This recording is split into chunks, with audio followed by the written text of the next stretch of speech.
আসসালামু আলাইকুম, কেমন আছেন সবাই? আশা করি সকলেই ভালো আছেন। আজকের ভিডিওটি যারা দালালবিহীন পাসপোর্ট করতে চাচ্ছেন তাদের জন্য। আজ যাচ্ছি সিরাজগঞ্জ আঞ্চলিক পাসপোর্ট অফিসে পাসপোর্ট করার জন্য। আমি এবং সোহাগ দুজনেই, আমাদের সাথে আছে মঞ্জু কাকা। যেহেতু তিনজন, সেজন্য দুটি বাইক নিয়ে বের হলাম। মূলত আমি আর সোহাগ দুজনেই পাসপোর্ট করব, আর মঞ্জু কাকার একটি কাজ আছে, এজন্য একসাথে যাচ্ছি।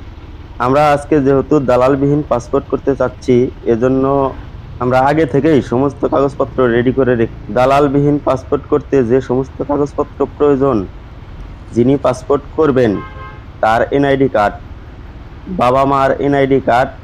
বাবা মার এনআইডি কার্ড ওই মুহূর্তে প্রয়োজন হয় না, পুলিশ ভেরিফিকেশনের ক্ষেত্রে লাগে। নাগরিক সনদপত্র বা চেয়ারম্যান সার্টিফিকেট, বিদ্যুৎ বিলের কপি।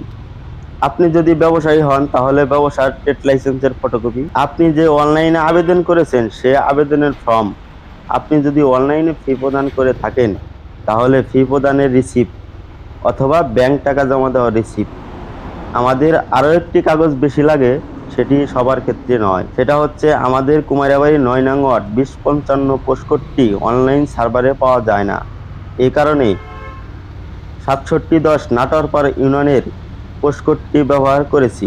এজন্য চেয়ারম্যানের কাছ থেকে একটি প্রত্যয়নপত্র নিতে হবে। এ সকল পেপারস নিয়ে যেতে হবে আঞ্চলিক পাসপোর্ট অফিসে। এই সমস্ত পেপার যদি ঠিক থাকে তাহলে আপনাকে বাড়তি একটি টাকাও দিতে হবে না। শুধু সরকারি যে ফি ৫৭৫০ টাকা ১০ বছরের জন্য, এটি দিলেই হয়ে যাবে ইনশাল্লাহ। অবশেষে আমরা এসে গেলাম সিরাজগঞ্জ আঞ্চলিক পাসপোর্ট অফিসে। পাসপোর্ট অফিসের ভিতরে এখন ঢুকবো। পাসপোর্ট অফিসের ভিতরে ঢুকেই আমরা কাগজ চেক দিলাম। আমাদের সমস্ত কাগজ পেপার ঠিক আছে। যে অফিসারটি কাগজ চেক দেয় সে কাগজ চেক দিয়ে আমাদের কাগজে একটি সিল মেলে দিল, যে বললো হ্যাঁ আপনাদের কাগজ ঠিক আছে, যান ফিঙ্গার দেন। এখন আমরা ফিঙ্গার দেওয়ার জন্য লাইনে দাঁড়াবো, যেহেতু প্রচুর পরিমাণ ভিড় ফিঙ্গার রুমের সমানে। এখন আমি ফিঙ্গার দিতে যাচ্ছি রুমের ভিতরে। যেহেতু ফিঙ্গার রুমের ভিতরে ক্যামেরা নেওয়া নিষেধ, সেজন্য ক্যামেরাটি রেখে গেলাম।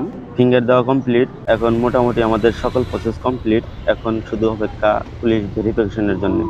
পুলিশ ভেরিফিকেশন ৭ থেকে ১৫ দিন সময় লাগতে পারে, এর ভিতরে হয়ে যাবে ইনশাল্লাহ।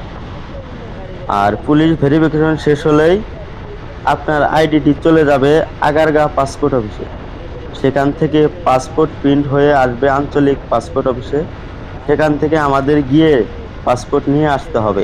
পরবর্তীতে আমরা পাসপোর্ট নিয়ে আসার ভিডিও দিয়ে দেব ইনশাল্লাহ।